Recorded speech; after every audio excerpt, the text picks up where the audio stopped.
नमस्कार प्रिय विद्यार्थियों, स्वागत है आपका हम आपके YouTube चैनल जरिया द वे टू सक्सेस में। जैसा कि आज का टॉपिक आप लोग देख पा रहे हैं, शिक्षा का अधिकार अधिनियम 2009। इसका एक वीडियो हम पहले ही डिस्कस कर चुके हैं, जिस वीडियो में हमने अध्यायवार विश्लेषण किया था कि जो आरटीई था उसे कितने अध्यायों में विभाजित किया गया था और प्रत्येक अध्याय में क्या क्या बातें बताई गई थी। और जैसा कि मैंने वो वीडियो बनाया था, उसी समय आपसे प्रॉमिस किया था कि एक वीडियो और आएगा आरटीई पर, जिसमें हम फैक्ट वाइज डिस्कस करेंगे। तो इस वीडियो में हम आरटीई के जो मेन फैक्ट्स हैं उन पर एक दृष्टिपात करते हैं। तो सबसे पहले सर्वप्रथम शिक्षा का अधिकार अधिनियम जो था, संविधान के अनुच्छेद 45 में नीति निर्देशक तत्व में रखा गया था। ठीक है। सन 1993 में सुप्रीम कोर्ट ने कहा कि शिक्षा का अधिकार मौलिक होना चाहिए। कैसा होना चाहिए? मौलिक अधिकार की बात की थी। अब 1993 में जब सुप्रीम कोर्ट ने कहा कि शिक्षा का अधिकार मौलिक होना चाहिए, तो उस पर काम करते हुए 86वां संविधान संशोधन 2002, कॉम्पिटिटिव एग्जाम में बहुत पूछा जाता है कि 86वां संविधान संशोधन कब हुआ, तो ये 2002 में हुआ था। और इसमें क्या बात की गई थी? निःशुल्क एवं अनिवार्य शिक्षा की बात की गई थी।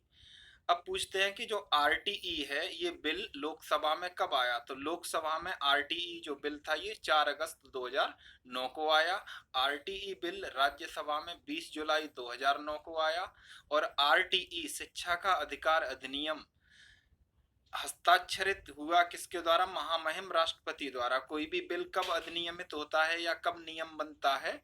जब वो महामहिम राष्ट्रपति जी द्वारा हस्ताक्षरित कर दिया जाता है, दोनों लोकसभा और राज्यसभा से पास होके।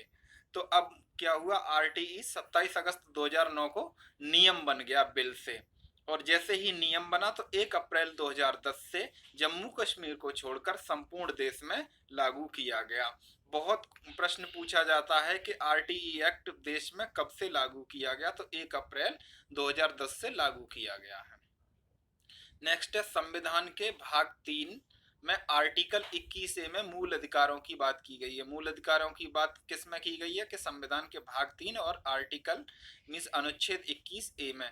संविधान के भाग 4 में अनुच्छेद 51 ए में मूल कर्तव्यों की बात की गई है। अब आरटीई में एक प्रबंध समिति की जो बात कर रहे थे हम, उसमें प्रबंध समिति में 75% जो सदस्य होंगे वो अभिभावक होंगे। जो विद्यालय की प्रबंध समिति होती है, उस प्रबंध समिति में जो सदस्य होंगे उसमें 75% जो मेंबर होंगे वो पेरेंट्स होंगे। और उन 75 मेंबर्स में जो 50% कौन होंगी? फीमेल, वहां की फीमेल पेरेंट्स होंगी। क्वेश्चन बहुत पूछा जाता है, प्राथमिक स्तर पर छात्र शिक्षक अनुपात क्या होगा? छात्र शिक्षक अनुपात प्राथमिक स्तर पर होगा 30:1। और जूनियर स्तर पर मीन्स कक्षा 6 से 8 तक छात्र शिक्षक अनुपात 35:1। मीन्स 35 विद्यार्थियों पर एक शिक्षक होगा। और यही प्राथमिक स्तर पर 30 विद्यार्थियों पर एक शिक्षक होगा। आगे हम बात करते हैं कक्षा 1 से 5 तक के लिए कितने कार्य दिवस निर्धारित किए गए हैं? तो 200 कार्य दिवस निर्धारित किए गए हैं। मीन्स 200 वर्किंग डे होंगे, 200 वर्किंग डे होंगे। और जो वर्किंग आवर्स होंगे वो 800 घंटे निर्धारित किए गए हैं। कक्षा 6 से 8 तक के लिए जो वर्किंग डे होंगे वो 220 वर्किंग डे होंगे। और जो वर्किंग आवर होंगे वो 1000 घंटे होंगे। प्रति सप्ताह न्यूनतम शिक्षण घंटे किसी भी अध्यापक के लिए, कोई भी अध्यापक है एक सप्ताह में, एक वीक में कितना मिनिमम टीचिंग करेगा? तो वो 45 घंटे की टीचिंग करेगा। इन 45 घंटों में उसकी शिक्षण की तैयारी को भी रखा गया है। जैसे कोई भी अध्यापक है वो अपने पढ़ाने से पहले भी तैयारी करता है, उस तैयारी के समय को भी इसी में काउंट किया जाएगा। 25% सीट रिजर्व रखी गई हैं। किसके लिए रिजर्व रखी गई हैं? जो भी प्राइवेट संस्थाएं हैं या निजी संस्थाएं हैं, स्ववित्त पोषित संस्थाएं हैं, उन संस्थाओं में जो 25% सीट हैं रिजर्व रखी गई हैं उस वंचित वर्ग के लिए, उस समुदाय के लिए या उस समूह के लिए जिस समूह के लोगों को लाभ नहीं मिल पा रहा है।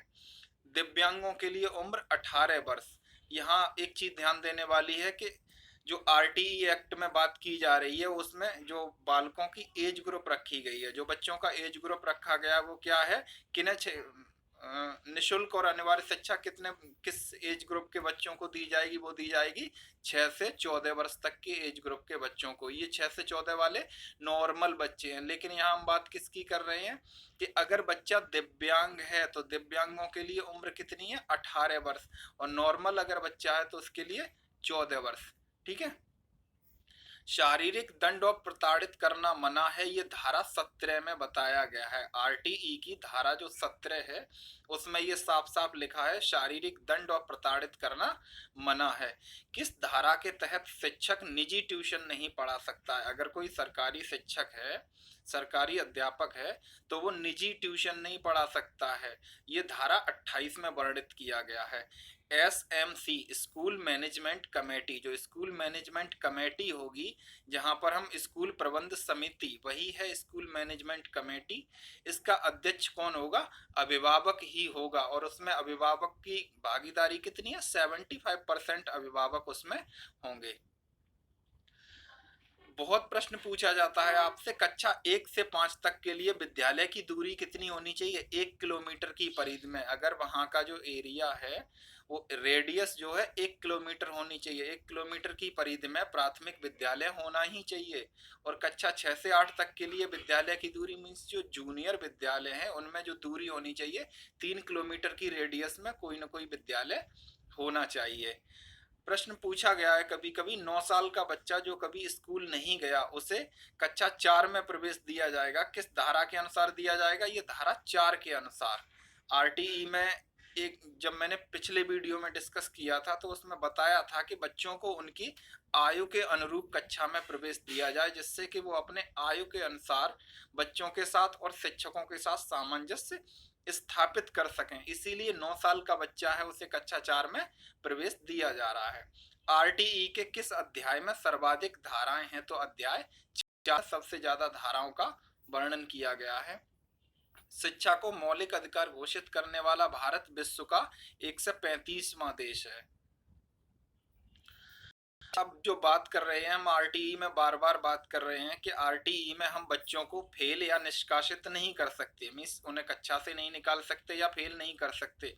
तो आपके माइंड में एक चीज ये जरूर आती होगी कि अगर हम बच्चों को, एकदम निल बच्चा है उसे भी फेल नहीं करेंगे तो उनका जो अधिगम है, मीन्स जो लर्निंग है, लर्निंग क्वालिटी है, वो एनहेंस नहीं हो पाएगी, बच्चे सीख नहीं पाएंगे। उन्हें हम बिना पढ़े प्रमोट कर देंगे तो बच्चे कैसे सीख पाएंगे? इसलिए आरटीई के सेक्शन 16 में संशोधन किया गया 10 जनवरी 2019 को। इसमें क्या संशोधन किया गया? इसमें कहा गया कि प्रत्येक एकेडमिक ईयर में 5वीं और 8वीं कक्षा में नियमित रूप से परीक्षा ली जाएगी, और परीक्षा में फेल होने पर एक मौका और दिया जाएगा। मीन्स जो एकेडमिक ईयर होती है कक्षा 5 में और कक्षा 8 में, उन बच्चों की परीक्षा ली जाएगी नियमित रूप से सभी विद्यार्थियों के साथ। नियमित रूप से अर्थात सभी विद्यार्थियों के जैसे परीक्षा होती है समान रूप से सबकी एक साथ परीक्षा ली जाएगी। लेकिन इस परीक्षा में जो बच्चे फेल हो जाते हैं उन्हें एक मौका और दिया जाएगा, परीक्षा दोबारा से उनकी ली जाएगी, और अगर वो उस परीक्षा में पास होते हैं तब उन्हें दोबारा से प्रमोट कर दिया जाएगा। ठीक है, धन्यवाद।